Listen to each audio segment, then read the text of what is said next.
Hello guys! Hello Gemini! Welcome dito sa aking channel, Kapalaran Dating. Gemini. Alamin natin kung anong messages, vibration, gabay energy para sa inyong lahat.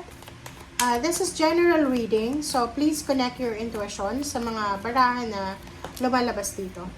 Okay, first card natin, Gemini, is New Beginnings. The Fairy Godmother heralds the joyous news of a new baby, or birth of a cherished idea.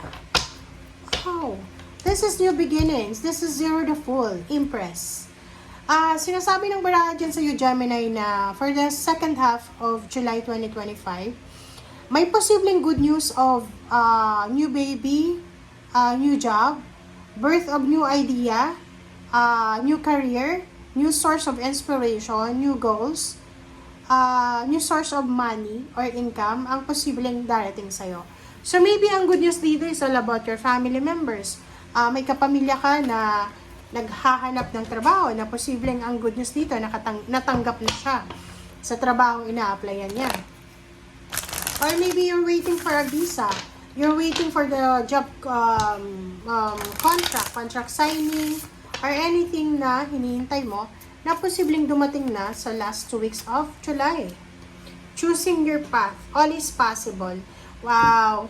So, parang sinasabi sa'yo dito ng baraha and the universe, Gemini, na limitless. The possibilities, limitless siya. Infinite. Walang katapusan. So, hanapin mo, parang sinasabi ng baraha na you have freedom. You have freedom, may kalayaan ka na piliin, hanapin, gawin kung ano yung gusto mong gawin sa buhay. And bibigyan ka ng pagkakataon ng universe na makapagsimula ng bagong buhay, or bibigyan ka ng pagkakataon ng universe na i-rewrite yung buhay mo. Diba? Wow, galing naman. Alright, so, Four of Pentacles, Five of Pentacles, the Hermits, the Lovers. Alright, so, tingnan mo. Five of Pentacles, Five of Pentacles, the Hermit, the Lovers, the Tower. Ang nakikita ko sa'yo dito, ang pinaka-focus mo ngayon, yung parang center of your thought ngayon, is yung pera. Kailangan mong mag-save ng pera, kailangan mong mag-ipon talaga ng pera, para hindi ka na makaranas ng problema sa pera. Parang ganon. Second is, magiging sobrang kuripot ka sa 2 linggong ito. Magiging sobrang unavailable ka. Lalo na kung may mga gastos sa pamilya or may mga uutang sa'yo. No yung sagot mo. The Hermit, sinasabi ng barahan na in terms of relationship, mag-iingat ka sa mga posibleng relationship talks or yung mga third party or trust, tiwala sa mga tao sa paligid mo, either friendship, acquaintance, relatives, friends, kasi pwedeng masira yung foundation mo. Hindi ko alam kung bakit, but sinasabi ng baraha dito na sa 2 linggo na yan, mag-iingat ka sa pakikipag-communicate sa mga tao sa paligid mo. It's because pwedeng maging dahilan yan para masira yung foundation mo, which is your family or love life. If it's your foundation. Ow! Ano ba yan? Okay, confirm nga natin.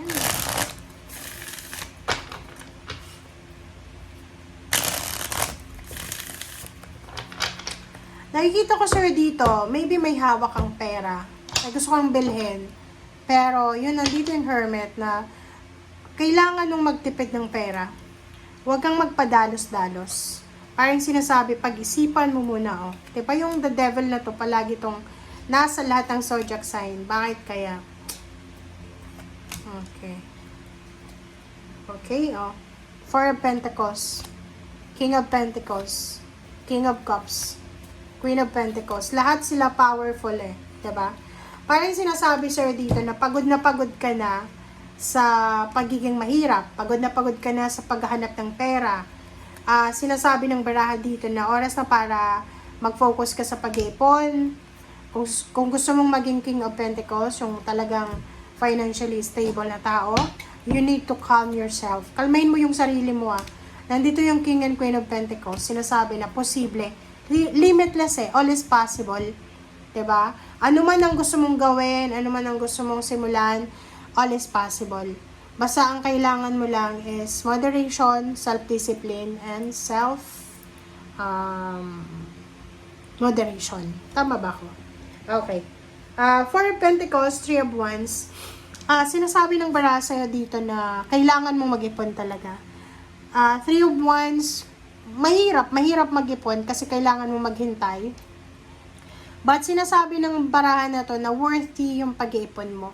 Worthy yung mga sacrifices mo. Like, di ba, halimbawa, gusto mong uminom ng Starbucks, ng kape sa Starbucks. Gusto mong mag-save ng pera kasi sa December may plano kang mag-travel. May paparating na baby sa family. Kailangan mo ng pera. May binyagan or anything. So, kailangan mag-save. So, kailangan mong itisin yung sarili mo, yung desire mo, yung mga kapritsyo natin sa buhay. Five of Pentacles, 15, the Devil. Ganun din, sinasabi ng baraha na kung wala kang pera, wala. Diba? Pag wala tayong pera, pag wala tayong source or ganito ganyan, wag nating pilitin. Wag tayong mangutang, wag nating parang ibenta yung mga ari-arian natin or yung mga pinundar natin because may kailangan tayong bilhin. No. Sinasabi ng the Devil dito na kailangan mong iwasan yung tukso ng spend. So, ito yon sa last 2 weeks ng July, yung mga mahilig dyan mag-shopping, itigil niyo muna yan. Okay? The Hermit and Two of Wands.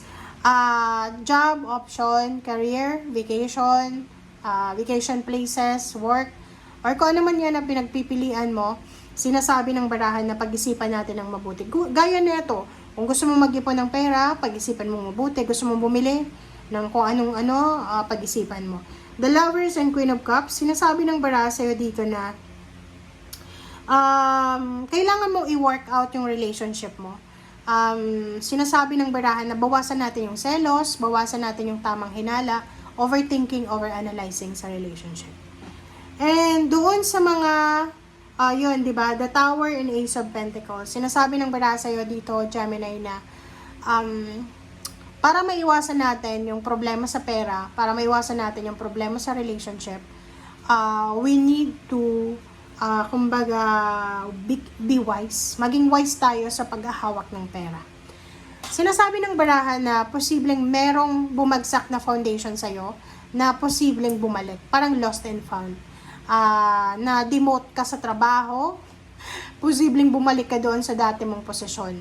Nawalan ka ng pera, pwedeng may balik yun sa'yo, kung na-scam ka, nautangan ka, or anything. Okay? So, dito, this is a renewal. This is a new beginnings, renewal. Everything is possible, all is possible. Kung gusto mong gawin mo na. But, kailangan mo kontrolin ang sarili mo, lalo na sa mga temptations. Third party, sobrang spending, sobrang pagkain, everything, kailangan mo ng discipline. Thank you guys. Bye!